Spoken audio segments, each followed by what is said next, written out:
Assalamualaikum warahmatullahi wabarakatuh.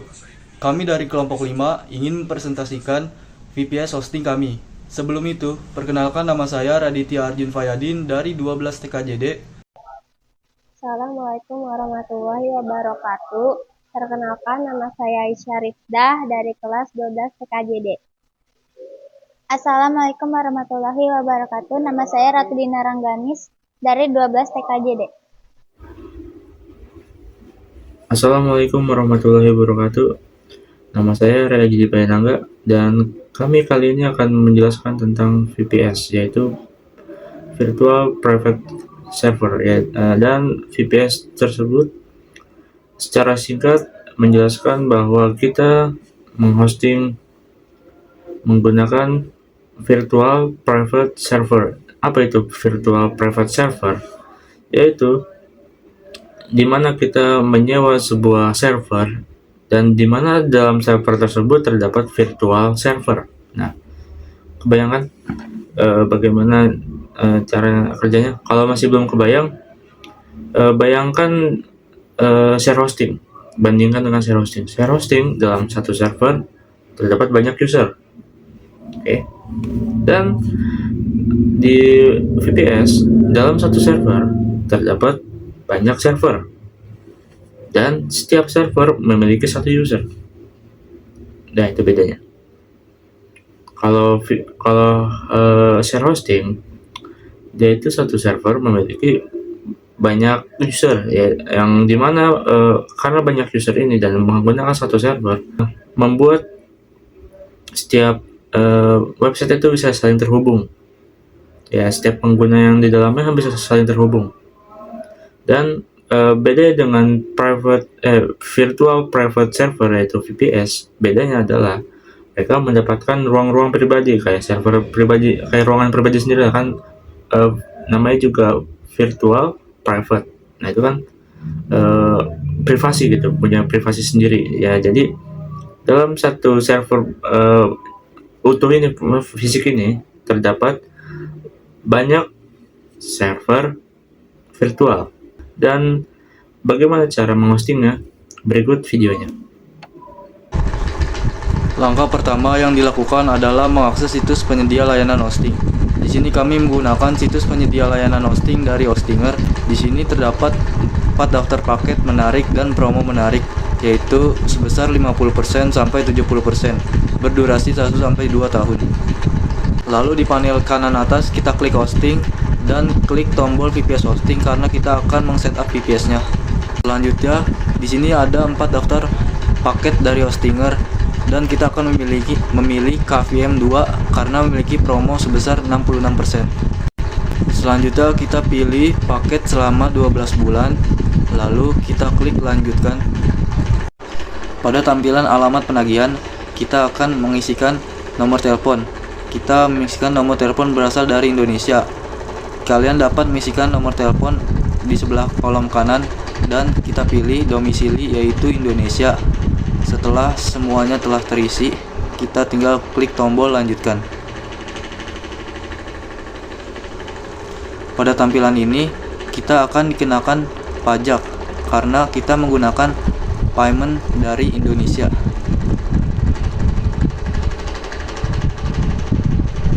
Lalu kita scroll ke bawah dan pilih pembayaran sebagai kris. Nah, di sini kita tinggal menunggu pembayaran selesai. Di sini kita udah ada CTM2 yang belum kita setup. Sekarang langsung saja kita setup. Dan ada tombol Start Now. Lalu kita pilih lokasi VPS kita. Dan kita pilih servernya yaitu server India, karena memiliki latensi yang paling rendah. Nah, lalu di sini kita akan memilih operating system yang kita pakai menggunakan aplikasi Xpanel atau OS kosongan. Versinya kita pilih. Di sini kita akan pakai versi yang terbaru aja. Untuk sekarang kita akan coba yang Ubuntu karena ingin kita setup dari awal. Dan di sini kita akan install, kita continue aja. Kita masukkan root password. Jadi ini untuk password admin kita. Lalu kita finish setup dan kita tunggu saja. Nah, ini sudah selesai, jadi kita langsung bisa memanage VPS kita. Untuk cara install OS barunya, pertama dari Hostinger. Nah, ini sudah berjalan untuk websitenya. Yang pertama kita lakukan itu memasukkan SSH root, lalu kita enter, nanti dia bakal minta password yang tadi udah kita buat sebelumnya di waktu setup awal. Habis itu nanti dia akan keluar yes or no, jadi kita jangan yes. Kalau yes dia akan warning ke known host, jadi kita no aja.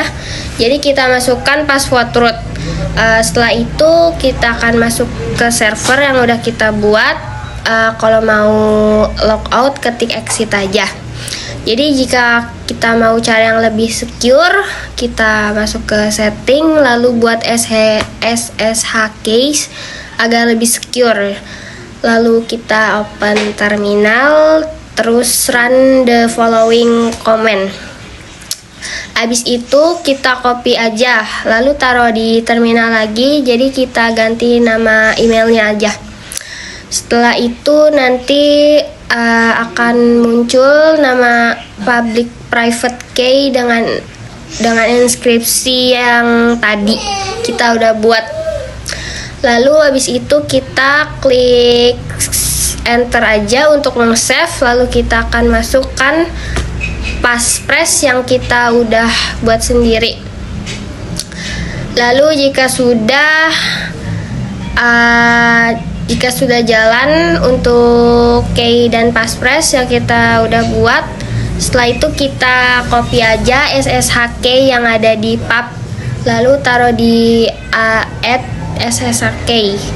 Nanti kita beri nama.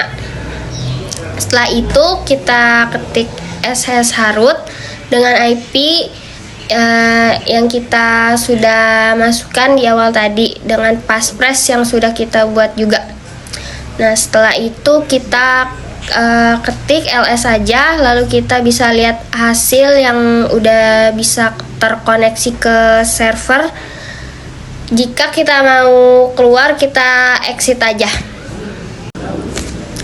Setelah itu kita update Ubuntu, kita ke VS Code, masukkan SSH lagi dengan IP yang kita masukin ke passphrase lagi.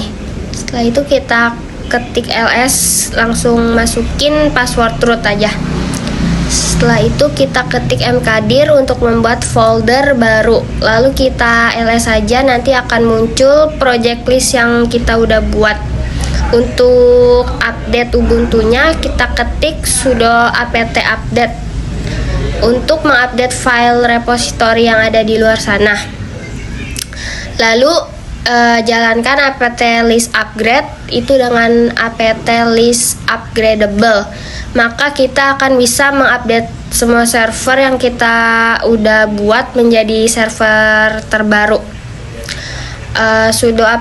Sudo apt upgrade akan mengupgrade semua server yang kita udah buat, lalu kita yes aja untuk mendownloadnya.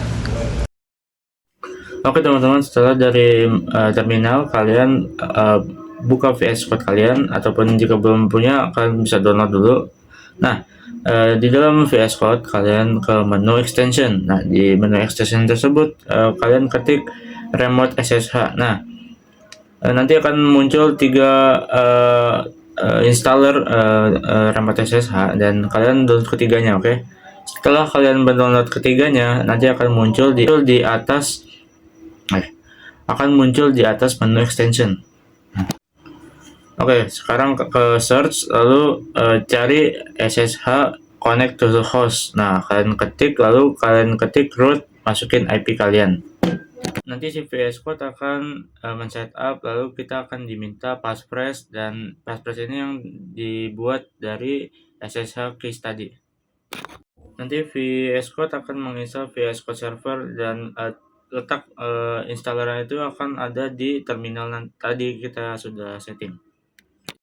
Nah, sekarang udah connect, tandanya akan ada di bawah kiri VS Code, nanti kalian bisa lihat ada di bawah. Nah, kalau sudah, sekarang kita bisa open folder di sini. Nah, kita buka Explorer-nya. Nah, lalu ada open foldernya. Nah, kalian bebas mau buka yang mana, ada yang rootnya, ada yang isi project sama yang lain. Oke, tapi sekarang kita akan fokus ke dalam folder rootnya. Nah, di sini jika kalian buka folder rootnya nanti akan terdapat change ya dan yang lainnya nanti. Lalu di sampingnya itu akan langsung terkoneksi ke dalam server kita. Jadi kita langsung ke terminalnya, lalu kita coba ls la. Nah, di situ kalian bisa bandingkan apakah itu sama ataupun berbeda. Kalau berbeda berarti itu masih belum terhubung dan masih ada kesalahan pada saat kalian men-setupnya. Nah, jika sama, nanti kalian bisa buka VS Code-nya dan kalian bandingkan dari yang terminal dengan dari VS Code-nya. Nah, sekarang kita akan mencoba untuk membuat file codingannya, yaitu di dalam project. Nanti kalian ketik HTML, indeks HTML, lalu kalian bisa membuat link website kalian ataupun menempel template website kalian di file yang baru kita buat di situ, dan kalian bisa menambahkan SSH, JavaScript dan yang lain yang kalian perlukan untuk membuat website kalian. Nah, jika kalian bingung untuk membuat website-nya, kalian bisa mencoba template dari codepen.io. Nah, di situ akan terdapat banyak template bagus, terutama untuk kalian sebagai pemula untuk belajar. Nah, di dalamnya codepen.io, kalian akan menemukan banyak template profesional ataupun template untuk sebagai portofolio kalian. Sekian untuk penjelasan video VPS kita kali ini. Kurang lebih mohon maaf. Assalamualaikum warahmatullahi wabarakatuh.